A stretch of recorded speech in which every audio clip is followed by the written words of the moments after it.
नमस्कार, स्वागत है आप सभी का। आपके साथ मैं हूं शहला निगार। देश का सबसे भरोसेमंद चैनल डीडी न्यूज पर लेकर हाजिर हूं आपका अपना पसंदीदा शो खबरों का सरपंच न्यूज पंच। और इस कार्यक्रम के जरिए हम आप तक पहुंचाएंगे वो तमाम खबरें जिन पर रहती है सबकी नजर। लेकिन न्यूज पंच में सिर्फ खबर ही नहीं होगी, बल्कि होगी हर खबर की पूरी पड़ताल। तथ्यों के और आंकड़ों के जरिए आपको समझाएंगे खबर का हर एक बिंदु, हर एक पहलू। और आज न्यूज पंच के जरिए जिन खबरों पर रहने वाली है सबकी नजर, आइए रुक करते हैं हमारी टॉप लाइंस का। रांची में वार्ता 3.0 क्या बन गई बात? यह है हमारी पहली न्यूज पंच, पहली टॉप लाइन। रांची में जिस प्रकार से छात्रों के बीच और सरकार के बीच वार्ता हो रही है, क्या उससे कुछ निकलता हुआ सामने आ रहा है, इस पर पूरी तौर पर बात करेंगे। साथ साथ दूसरी जो हमारी टॉप लाइन रहने वाली है वो है कांवड़ियों पर विवादित बयान, मौलाना पर हुई है FIR और मचा है घमासान। तो दूसरी जो ये हमारी बड़ी खबर है, इस पर भी हम विस्तार से नजर डालेंगे और आखिर क्यों ऐसा विवादित बयान दिया है मौलाना रशीदी ने, इस पर भी जानने की कोशिश करेंगे कि आखिर इस विवाद के पीछे के मायने क्या हैं। तो सबसे पहले रुख करते हैं न्यूज पंच की पहली टॉप लाइन का। तो आपको बता दें कि झारखंड में छात्रों के मुद्दे पर सियासत जो है वो लगातार गर्माती जा रही है। बीजेपी ने सोरेन सरकार पर बड़ा हमला बोलते हुए आरोप लगाया है कि सरकार सोई हुई है और छात्रों के भविष्य की चिंता नहीं कर रही है। JSC और JPSC से जुड़े हुए विवादों को लेकर बीजेपी का कहना है कि प्रदेश के करोड़ों छात्रों की उम्मीदें टूटती जा रही हैं, छात्रों की आंखों से आंसू निकल रहे हैं, लेकिन सरकार की आंखें नहीं खुल रही हैं। बीजेपी ने साफ तौर पर चेतावनी दी है कि छात्रों के भविष्य के साथ खिलवाड़ नहीं बर्दाश्त किया जाएगा और छात्रों से भविष्य से जो खिलवाड़ की कीमत सोरेन सरकार को चुकानी पड़ेगी। और इतना ही नहीं, राहुल गांधी को खुली चुनौती देते हुए यह भी कहा गया है कि अगर छात्रों की चिंता है तो मुख्यमंत्री आवास के बाहर धरना दें और झारखंड में कथित गड़बड़ियों की CBI जांच करवाने के लिए दबाव बनाएं। तो बड़ा सवाल यही है, सवाल बेहद बड़ा है कि क्या झारखंड सरकार छात्रों की आवाज को सुनेगी और क्या CBI जांच की मांग पर सरकार कोई फैसला लेगी और क्या सियासत के बीच छात्रों के भविष्य का रास्ता निकलता हुआ नजर आएगा। तो आपको बता दें कि 16वें दिन भी आंदोलन लगातार जारी है। क्या आज जो बातचीत हो रही है उसमें कुछ बात बनती हुई नजर आएगी? छात्र और सरकार के बीच वार्ता 3.0 चल रही है। जी हां, तीसरे दौर की ये पूरी वार्ता है और वार्ता का ये तीसरा राउंड, पहले की जो 2 बैठकें हैं वो बेनतीजा रही हैं। अब तक कोई नतीजा निकलता हुआ इससे नजर नहीं आया, कोई समाधान निकलता हुआ नजर नहीं आया। सरकार ने जारी की थी एक ईमेल ID और ईमेल के जरिए मांगे थे सुझाव, लेकिन अभी तक कुछ इसका समाधान निकलता हुआ नजर नहीं आया है। सरकार और छात्रों के बीच अब ये तीसरे दौर की वार्ता हो रही है और इस वार्ता से क्या कुछ निकल कर आता है, क्या छात्रों की समस्याओं पर जो आंख मूंद कर बैठी हुई है सोरेन सरकार, क्या वो जागती है?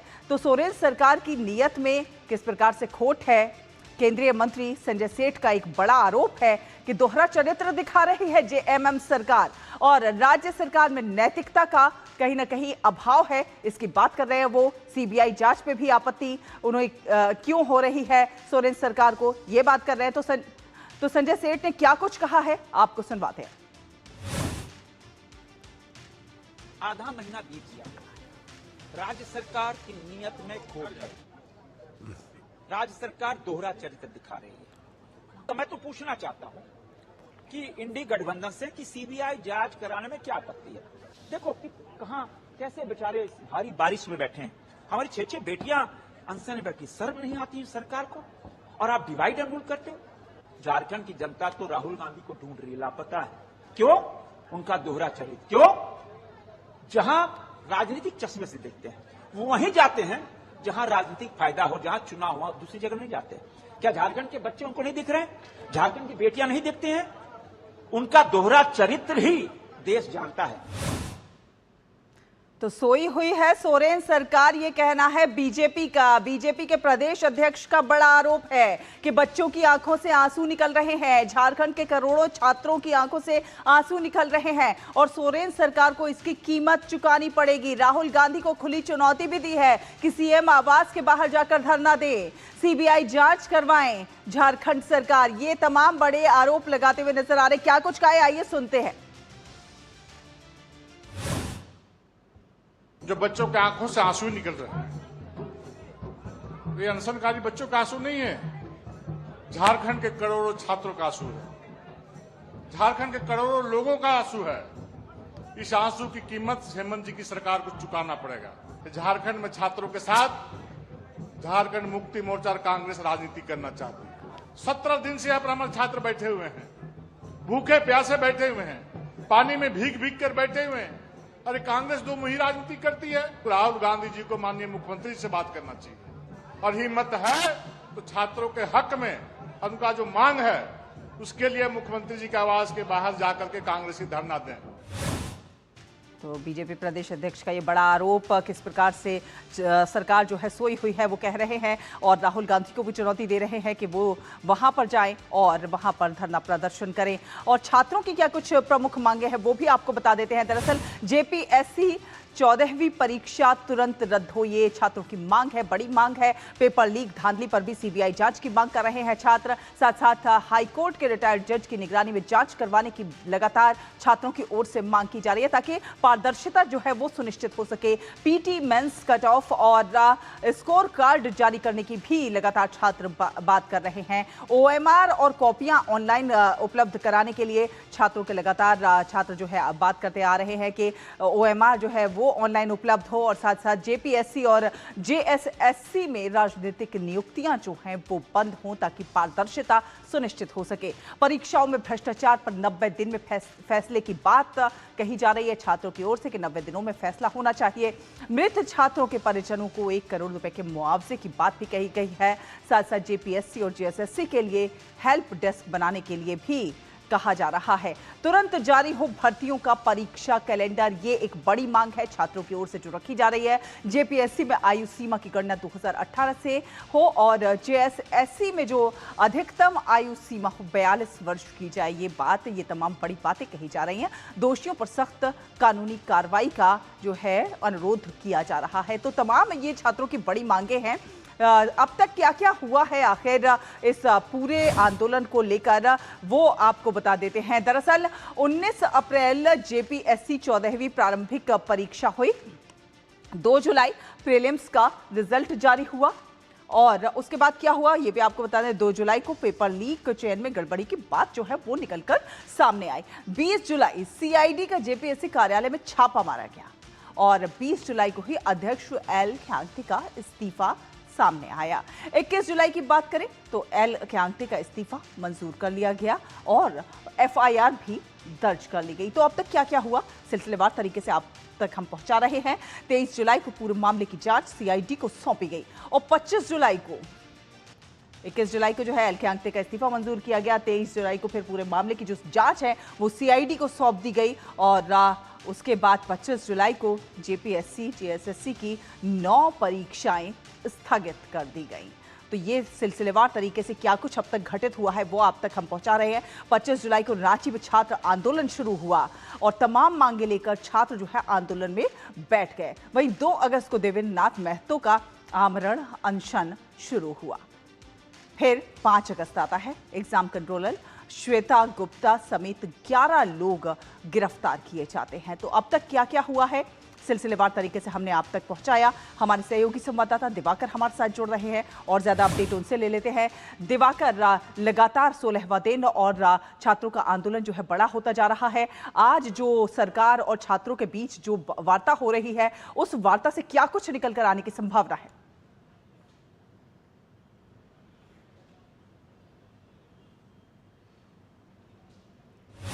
वार्ता चल रही है, और ये वार्ता करीब 2 घंटे से अधिक की वार्ता हो चुकी है। हालांकि पहले सिर्फ ये कहा गया था कि एक ही छात्र समूह के साथ बातचीत होगी, और वो बातचीत शुरू होने के बाद 2 अन्य छात्र समूह को भी बुलाया गया, उसमें आयशा के भी प्रतिनिधियों को बुलाया गया है, और वो बातचीत पिछले 2 घंटे से करीब चल रही है। और हो सकता है कि ये बातचीत और थोड़ी लंबी चले, क्योंकि 2 दिन पहले की जो बातचीत रही है वो बेनतीजा रही है। हालांकि छात्र नेताओं की ओर से कहा गया कि ये बातचीत सकारात्मक है, और सरकार ने भी कहा कि अब छात्रों की मांग को जो है वो सहानुभूति पूर्वक हम उस पर विचार कर रहे हैं। लेकिन कई ऐसी मांगे हैं, जैसा कि आप सारी मांग का जिक्र कर रहे थे, उसमें जो जेपीएससी पीटी का परिणाम रद्द करने की मांग है, उस पर शायद आज सहमति बनती हुई नजर आएगी, और अभी थोड़ी देर बाद शायद आज सरकार की ओर से उस पर कुछ बयान आ सकता है। लेकिन दूसरी जो मांग है, या तो पिछले इस मामले की जेपीएससी पीटी के जो परिणाम निकाले गए उसकी सीबीआई जांच होनी चाहिए। इसके अलावा पिछले 5-6 वर्षों में जितनी भी प्रतियोगी परीक्षाएं झारखंड में हुई है, चाहे वो उत्पाद परीक्षा हो, आशुलिपिक परीक्षा हो, जेटेट की परीक्षाएं हो, शिक्षक नियुक्ति की परीक्षा हो, ये तमाम परीक्षाएं जो है वो विद्यार्थियों की नजर में सवालों के घेरे में है और विद्यार्थियों का आरोप है कि तमाम परीक्षाओं में जो है वो नौकरियों को बेचा गया है। तो ये एक संगीन आरोप है जिस पर विद्यार्थी, चूंकि सीआईडी पर इनको भरोसा नहीं है, विद्यार्थी ये साफ तौर पर कह रहे हैं कि सीआईडी जांच पर, क्योंकि सीआईडी जांच के जरिए सरकार इस पूरे मामले की लिपापोती करने में जुटी हुई है। हालांकि गिरफ्तारियां हुई है, लेकिन जो कह सकते हैं विश्वास जगाने की कोशिश है सरकार की ओर से छात्रों में, वो विश्वास कायम नहीं हो रहा है। इसीलिए छात्रों ने सीबीआई जांच की मांग, और दूसरा एक और उनके साथ उन्होंने रखा है कि साथ ही साथ इसमें जो रिटायर्ड जज है, हाई कोर्ट या सुप्रीम कोर्ट के जज है, उनके नेतृत्व में बनाकर इस पूरे मामले की निगरानी करते हुए इसकी जांच कराई जाए। लेकिन तीसरी जो है कि पूरी तरीके से जेपीएससी और जेएससीसी जो दोनों बॉडी है, इस पर रिफॉर्म होना चाहिए। इसमें परिवारवाद के जो आरोप लगाए जा रहे हैं उसको भी खत्म किया जाए। बिल्कुल, ये जो तमाम मांगे हैं, ये कोई भी मांग ऐसी नहीं है कोई सहमति निश्चित तौर पर, मैं वही कह रहा था कि ये जो 2-3 मामले हैं ना, इस पर सरकार की ओर से जो मेरे देखिए, सरकार भी मान रही है कि विद्यार्थियों के साथ अन्याय हुआ, ये अब मानने के लिए सरकार तैयार हो रही है, इसमें कहीं कोई दो डाउट नहीं है कि मुख्यमंत्री ने भी कहा है कि हम संवेदनशील हैं पूरे मामले में। चूंकि मेरे संज्ञान में आया तब से मैंने सीआईडी को लगाने के बाद गिरफ्तारियां शुरू की और कई चीजें निकलकर सामने आ गया, किस तरीके से ओएमआर सीट में धांधलियां हुई है, ये भी सरकार के समक्ष है। ऐसे में लग रहा है कि ये अनाउंसमेंट आज थोड़ी देर में हो सकता है कि जो पीटी के एग्जाम का जो रिजल्ट निकला उसको शायद रद्द कर दिया जाए। लेकिन बाकी जो बिंदु है उस पर चूंकि सरकार ने कल एक टैगलाइन लगा दिया कि झारखंड के जो अन्य छात्र हैं उनकी तरफ से भी फीडबैक मांगा जा रहा है ईमेल के जरिए कि वो क्या चाहते हैं, किस तरीके से जांच होनी चाहिए, किस तरीके से रिफॉर्म होनी चाहिए। तो ये लग रहा है कि सरकार की जो एक मंशा है इस मामले को थोड़ा आगे खींचने का। लेकिन चूंकि कल इन सभी छात्र संगठनों ने विधानसभा मार्च और विधानसभा घेराव का ऐलान कर रखा है, तो ऐसे में सरकार के सामने भी एक जिम्मेदारी बनती है। और साथ ही साथ कई बच्चे जो भूख हड़ताल पर बैठे हुए हैं, आमरण अनशन कर रहे हैं, उनकी तबियत खराब हो रही है, तो सरकार की एक नैतिक भी जिम्मेदारी बन रही है कि इस डेडलॉक को जल्द से जल्द खत्म किया जाए ताकि बच्चों के किसी के साथ कोई बड़ा हादसा ना हो जाए। तो ऐसे में क्योंकि 2 छात्र जो है वो अस्पताल में भर्ती हो चुके हैं, तीसरे जो छात्र नेता हैं वो वहीं पे धरना स्थल पर बैठे हुए हैं और उनकी तबियत बहुत ज्यादा खराब है और लगातार सभी की तबियत खराब हो रही है। तो ऐसे में सरकार को हमको लगता है कि जल्द अब संज्ञान लेना चाहिए, क्योंकि अगर किसी बच्चों के साथ कोई हादसा होता है तो फिर सरकार के ऊपर एक बड़ी जिम्मेदारी आ जाएगी। और कल का जो मार्च है, अगर कोई रास्ता अभी नहीं निकलता है 1-2 घंटों में, तो कल चूंकि ये अपने मांग पर अडिग है और कल का इन्होंने ऐलान बहुत पहले कर रखा है। जी बिल्कुल, और जिस तरह से दिवाकर देखा जाए कि आईसा नैतिक आधार पर जो है आके छात्रों के साथ इसमें आंदोलन में कहीं ना कहीं शामिल हो रही है। राहुल गांधी की अगर बात की जाए, वो तो उत्तर प्रदेश तक जा रहे हैं, वहां जाके छात्रों से बात कर रहे हैं, रांची तक नहीं पहुंच पा रहे।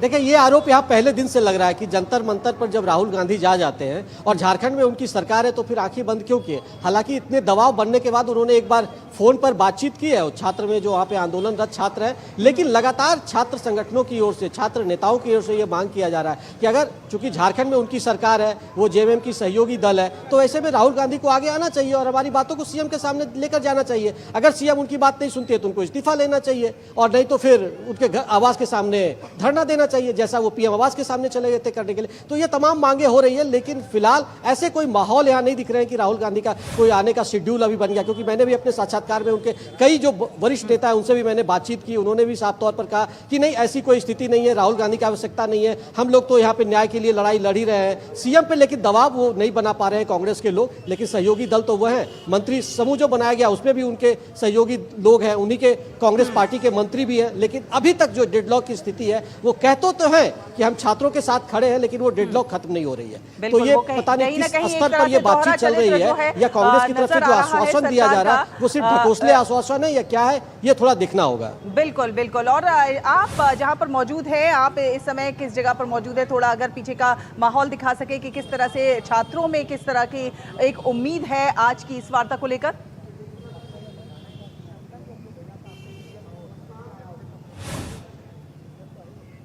देखिए, निश्चित तौर पर आज जो वार्ता चल रही है इसकी तस्वीरें मैं थोड़ी सी दिखा देता हूं सौरभ जरा दिखा दीजिए, अभी तो मीडिया वालों की यहाँ गहमा गहमी दिख रही है और जिस तरीके से यहाँ माहौल है उससे लग रहा है कि क्योंकि छात्र में देखिए धूप में खड़े हैं सारे लोग मीडिया कर्मी और ये 2 घंटों से इंतजार चल रहा है कि शायद सरकार की ओर से कोई डेडलॉक खत्म करने की स्थिति आज उत्पन्न हो, लेकिन चूंकि यहाँ पे छात्र नेता नहीं है, क्योंकि जो भी प्रतिनिधि के तौर पर यहाँ पहुंचे हैं वो सारे लोग अंदर चले गए स्टेट गेस्ट हाउस में, मंत्रियों के समूह के साथ उनकी वार्ता हो रही है और छात्र नेता अपने जगहों पर, वो जो जयपाल सिंह मुंडा स्टेडियम है वहां पर डटे हुए हैं। लेकिन एक बीच विधानसभा के आसपास जो बैरिकेडिंग है वो बढ़ा दी गई है, पुलिस बलों की तैनाती की जा रही है, तो राजधानी रांची में जो ये गहमा गहमी है वो काफी तेज हो रही है। ऐसे में लग रहा है, अब जो उम्मीद मुझे लग रही है कि शायद डेडलॉक की स्थिति आज खत्म नहीं होगी और छात्र का जो ये आंदोलन है ये आगे बढ़ेगा और कल विधानसभा का घेराव भी होगा। और वैसे में जो दूसरे जिलों से जो छात्रों का आने का सिलसिला है वो रांची पहुंचने का सिलसिला भी शुरू हो गया है। सरला, चलिए देखने वाली बात होगी कि आज क्या कुछ बात बनती है या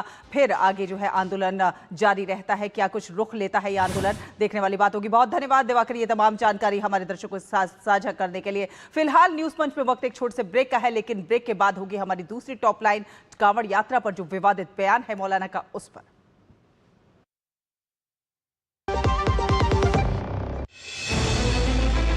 हरियाणा सरकार द्वारा महिलाओं के लिए स्वरोजगार के नए अवसर तैयार करने तथा उन्हें ग्रामीण अर्थव्यवस्था तथा कृषि आपूर्ति श्रृंखला का सशक्त और सक्रिय भागीदार बनाने के उद्देश्य से शुरू की गई ड्रोन दीदी योजना।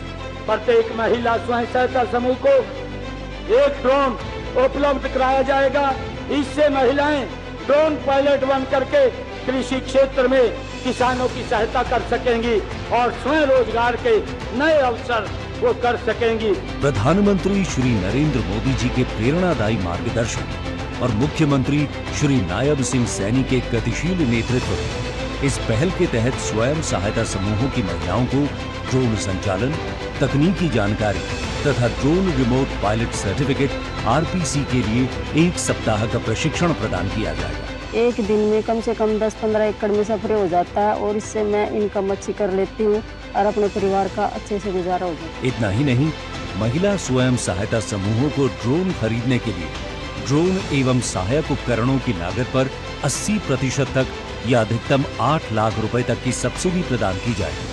हरियाणा में डबल इंजन की सरकार महिलाओं को आधुनिक तकनीकों से जोड़कर बना रही है उन्हें ग्रामीण अर्थव्यवस्था की नई शक्ति।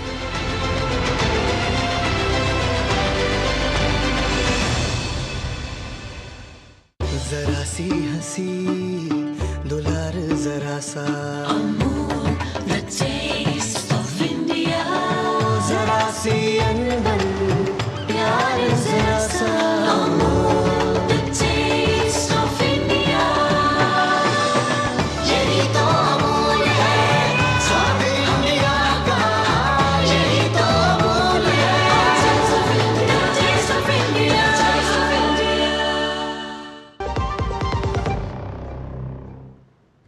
ब्रेक के बाद स्वागत है आपका। न्यूज पंच देख रहे हैं आप और न्यूज पंच में अब समय है हमारी दूसरी टॉप लाइन का। जी हां, न्यूज पंच की दूसरी टॉप लाइन कांवड़ यात्रा पर। आस्था, श्रद्धा और भगवान शिव के प्रति भक्ति का वो पर्व कांवड़ यात्रा, जिसमें कि लाखों श्रद्धालु हर साल कांवड़ लेकर अपने गंतव्य की ओर आगे बढ़ते हैं। लेकिन इसी धार्मिक यात्रा को लेकर दिए गए एक कथित विवादित बयान ने अब सियासी और सामाजिक हलचल जो है वो और बढ़ा दी है। मौलाना साजिद रशीदी के बयान को लेकर हिंदू संगठनों में जबरदस्त आक्रोश और रोष देखने को मिल रहा है। मामला इतना ज्यादा बढ़ गया है कि पुलिस ने FIR दर्ज कर जांच शुरू कर दी है। अब बड़ा सवाल यह है कि आखिर ऐसा क्या कहा गया जिस पर इतना बड़ा विवाद खड़ा हो गया। क्या धार्मिक आस्था से जुड़े मुद्दे पर बयानबाजी ने कानून व्यवस्था के लिए भी एक बड़ी चुनौती खड़ी कर दी है। फिलहाल पुलिस ने FIR दर्ज कर ली है, जांच शुरू हो गई है और अब सबकी नजरें इस बात पर है कि इस मामले में आगे क्या कुछ कार्रवाई होती है।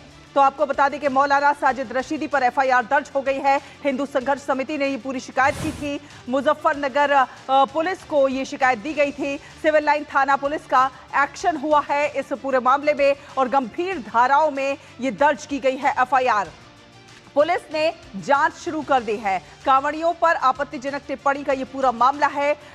मौलाना रशीदी ने इसमें कांवड़ियों को बताया था आतंकवादी। जी हां, बड़ा बवाल इस पर हो गया है। मौलाना का सामने आया है एक वीडियो जिससे हिंदू संगठनों में आक्रोश देखने को मिल रहा है। तो मौलाना साजिद रशीदी पर अब एफआईआर भी हो गई है। मौलाना का जो वीडियो सामने आया था उस पर अब मौलाना रशीदी पर एफआईआर भी हो गई है। तो आपको बता दें हिंदू संगठनों में इसे लेकर काफी ज्यादा आक्रोश देखने को मिल रहा है। तो आइए आपको सुनाते हैं कि क्या कुछ कहा था मौलाना साजिद रशीदी ने। तो मौलाना साजिद रशीदी ने क्या कुछ कहा है वो आपको सुनवाते हैं।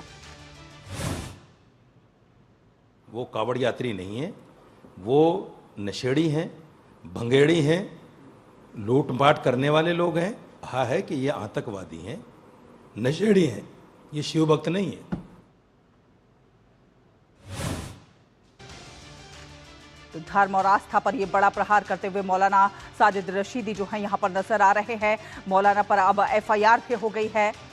आपको बता दें, कुछ तस्वीरें दिखाते हैं कि किस प्रकार से थाने में मौलाना रशीदी के खिलाफ अब एफआईआर भी हो गई है। तो फंसते हुए नजर आ रहे हैं मौलाना साजिद रशीदी। कावड़ियों पर विवादित बयान का ये पूरा मामला है। पुलिस ने एफआईआर दर्ज करके अब जांच भी शुरू कर दी है। ये तस्वीरें आप देख सकते हैं अपने टीवी स्क्रीन पर किस प्रकार से पुलिस अब एक्शन में आ गई है, क्योंकि कहीं ना कहीं लॉ एंड ऑर्डर को लेकर भी एक बड़ी समस्या खड़ी कर दी है मौलाना साजिद रशीदी के इस पूरे बयान ने। जिस प्रकार से धर्म और आस्था को लेकर ये जो बयान दिया गया है वो कहीं ना कहीं उस पर कुठाराघात करता हुआ, कटाक्ष करता हुआ नजर आता है। कहीं ना कहीं धार्मिक आस्था को भड़काने वाला ये पूरा बयान नजर आता है। तो हिंदू संगठनों में इसे लेकर जबरदस्त आक्रोश है। पुलिस का क्या कुछ कहना है वो भी आपको सुनवाते हैं। देखिए, उन्होंने एक वीडियो जारी करके कुछ वक्तव्य दिए थे जिसमें उन्होंने कुछ ऐसी बातें कही थी जिससे कि आपत्ति थी, घोर आपत्ति थी मैं कहूँगा। और हमारे जो श्रद्धालु चल रहे हैं कांवड़िए, उनके बारे में भी कुछ उन्होंने ऐसा कमेंट किया था जो कि आपत्तिजनक था, उनकी भावनाओं को ठेस पहुंचाने वाला था, जिसके संदर्भ में जनपद मुजफ्फरनगर में मुकदमा दर्ज किया गया है और उसकी तफ्तीश की जा रही है। बाकी जो भी उसमें तथ्य आते हैं तदनुसार अग्रिम विधिक कार्रवाई सुनिश्चित की जाएगी। कांवड़ यात्री पे इन्होंने ऐसा बयान दिया कांवड़ियों को लेके कि ये नशेड़ी हैं, ये आतंकवादी हैं। इस बयान पे मैं सबसे पहले तो उत्तर प्रदेश की जो हमारी योगी आदित्यनाथ महाराज जी की जो पुलिस है, मैं उसका हृदय से धन्यवाद अदा करता हूँ कि उन्होंने कांवड़ियों का सम्मान रखते हुए इस विवादित व्यक्ति के खिलाफ मुकदमा दर्ज किया है। और इसका हम बहुत खुले दिल से करते हैं, स्वागत करते हैं। और आगे से मैं सलाह दूंगा इस मौलाना इसको रशीदी को कि अपनी विवादित लैंग्वेज को रोके। तो ऐसा ये पहली बार नहीं है कि मौलाना साजिद रशीदी ने इस प्रकार का कोई बयान दिया हो। इससे पहले भी इसी मामले में एफआईआर हो चुकी है। पहले भी मौलाना फंस चुके हैं अपने बयान को लेकर पहले भी उन पर एफआईआर हो चुकी है। लखनऊ के हजरतगंज थाने में एफआईआर हुई है और भाजपा विधायक ने इसकी शिकायत करी थी। उसके बाद ये एफआईआर दर्ज की गई। एमएलए नंद किशोर गुर्जर ने भी एफआईआर कराई थी। मामले में कड़ी कार्रवाई की मांग की जा रही है, एनएसए लगाने की भी मांग की जा रही है। तो पुलिस ने एफआईआर दर्ज कर ली है। ऐसा नहीं है कि ये पहली बार मौलाना के इस प्रकार से बिगड़े बोल सामने आए हैं। पहले भी ऐसे ही बिगड़े बोल लगातार सामने आते रहे हैं और फिर भी वो अपनी आदतों से बाज नहीं आ रहे हैं और बार बार इस तरह से धार्मिक उन्माद भड़काने की कहीं ना कहीं कोशिश करते हुए नजर आ रहे हैं मौलाना साजिद रशीदी। लखनऊ के हजरतगंज थाने में अब उनके खिलाफ एफआईआर हो गई है और पुलिस ने अब एफआईआर दर्ज करके जांच करनी भी शुरू कर दी है। तो क्या इसके पीछे मंशा है आखिर मौलाना साजिद रशीदी की? आखिर क्यों इस प्रकार के बयानबाजी करते हैं और क्या वो इसको लेकर जो है सजग भी है? क्या कुछ इसके पीछे के मायने हैं, इसे भी समझने की कोशिश करेंगे। लेकिन ये तो कहना होगा कि आखिर फंस गए हैं अब मौलाना साजिद रशीदी। तो रामेंद्र सिंह हमारे संवाददाता हमारे साथ और ज्यादा अपडेट लेकर जोड़ रहे हैं। रामेंद्र, जिस प्रकार से मौलाना साजिद रशीदी ने ये पूरी बयानबाजी की है, कैसे देखते हैं इस पूरी बयानबाजी को? क्योंकि कहीं ना कहीं धार्मिक उन्माद भड़काने की एक बड़ी कोशिश के तौर पर इसे देखा जा सकता है। क्या आखिर क्या कुछ आंकड़े दिए हैं, किस प्रकार से इतना बड़ा इल्जाम लगाते हुए नजर आ रहे हैं साजिद रशीदी? देखिए, एक तो मौलाना को शिव के कौन भक्त हैं कौन नहीं है इस पर टिप्पणी करने से बचना चाहिए था। मौलाना नहीं तय करेंगे कि कौन शिव का भक्त है और कौन नहीं है। और साजिद रशीदी जी का तो पुराना नाता रहा है विवादों से, लगातार ऐसे विवाद देते रहे हैं, लेकिन बार बार FIR हो रही है। अगर आदतन इस तरीके की हरकतें करते हैं तो मान लिया जाता है कि आदतन अपराधी और उसके खिलाफ कठोर कार्रवाई की जाती है। तो ये जो मुजफ्फरनगर में मुकदमा लिखा गया है, इसके बाद रशीदी जी के खिलाफ जो कार्रवाई होनी है, गंभीर धाराओं में मुकदमा लिखा गया, दूसरा पक्ष आहत होता है। देखिए रशीदी जी को हो सकता है कि उनके वर्ग में कुछ लोगों को समर्थन मिल जाता हो कि नहीं बहुत अच्छा कहा है, लेकिन जब दूसरे धर्म के पक्ष लोग आहत होते हैं तो उसका इम्पैक्ट जमीन पर पड़ता है और उससे धार्मिक भावनाएं आहत होती है और दोनों के बीच एक खाई गहरी होती है जब कोई धार्मिक व्यक्ति इस तरीके की बात करता है। और मौलाना शिव को कितना जानते हैं, शिव को जानने के लिए शिवत्व होना जरूरी है। माँ गौरी ने जब आराधना की तो शिव को पाने के लिए जब शिव सरीखे हो गई, मतलब शिवत्व उनको प्राप्त हुआ, तब उनके पास गई, पूरा विश्व उन्होंने कंठ में लिया मानवता के लिए। तो शिव को अगर जानते नहीं हो, शिव भक्तों को जानते नहीं हो, किसी घटना को लेकर आप किसी को आतंकवादी कह रहे हो तो ये गलत है और इसकी जितनी भर्त्सना की जाए कम है और इसका इम्पैक्ट जरूर समाज में पड़ता है, इसीलिए कार्रवाई हो रही है। सैला बिल्कुल बिल्कुल गलत है ये बयान और इसकी जितनी भर्त्सना की जाए वो कम है, क्योंकि धार्मिक उन्माद भड़काना कहीं से कहीं तक भी सही नहीं है। बहुत बहुत धन्यवाद रामेंद्र, ये तमाम अपडेट जो है हमारे दर्शकों के साथ साझा करने के लिए। फिलहाल न्यूज पंच के इस अंक में फिलहाल इतना ही। DD न्यूज पर खबरों का सिलसिला लगातार जारी रहेगा, आप देखते रहिए DD न्यूज। नमस्कार।